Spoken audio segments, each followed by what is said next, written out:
A very good Monday afternoon. Now, it'd be interesting to hear your thoughts on this. Patients in Hampshire who ring 999 for an ambulance could be assessed by video call technology. South Central Ambulance Service is trialling the idea to use FaceTime or WhatsApp or Skype. It says it will allow medics to make more accurate decisions by viewing injuries. Well, let's speak now to Richard Webber, spokesperson for the College of Paramedics, who joins me live here on Drive Time. Richard, thank you so much for coming on to the programme. What are your thoughts then on this idea? Good afternoon. I think it's certainly got some benefits. I see this would certainly apply to the lower grade of calls, so people who have more minor illnesses and injuries. A number of ambulance services around England already deal with a number of patients on the phone, and this will obviously aid them to assess the patient. So I certainly don't think this will be used for the seriously ill patients. This will be used for the, I'd say, more minor injured or ill people. Who would make that assessment, though? I mean, is there a danger that when so many of us call a doctor or an ambulance, we probably play it down a little bit? We don't want to cause any trouble. We don't want to disturb people. So is there a danger that perhaps serious injuries could fall through the net? At the moment, ambulance services around England deal with probably between 8 and 12% of calls on the phone.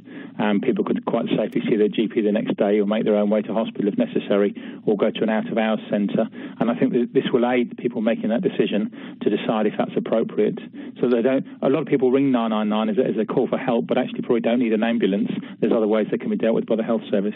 What about time spent, though, for patients trying to get that technology to work? I mean, if you are panicking about something and the technology in the best times will go wrong, you're trying to get a phone signal, you're trying to get your Skype to work, your 3G isn't logging in properly. What do you do in that situation? You could be losing valuable time.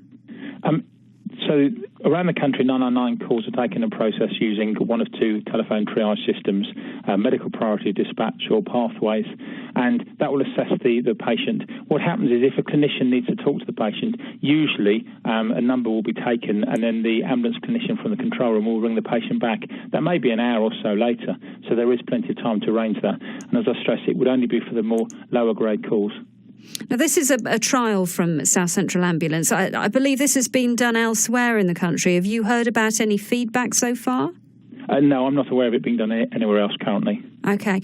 How do you see this panning out in the trial then? I mean, what sorts of elements will you be looking at to see from your side whether or not it's working and worth continuing?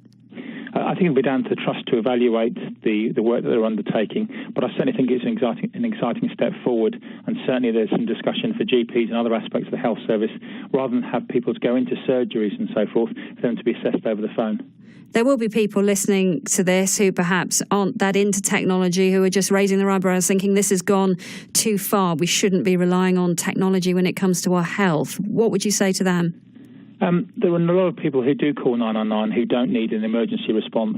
Ambulance service demand is going up year on year, and it's clear that we need to deal with the demand perhaps in different ways to how we have done previously. And I think as long as it's done safely and effectively, it's important we do try new mediums of technology and see if it works effectively. Richard, thank you very much indeed for your time this afternoon. Richard Webber, who's from the College of Paramedics.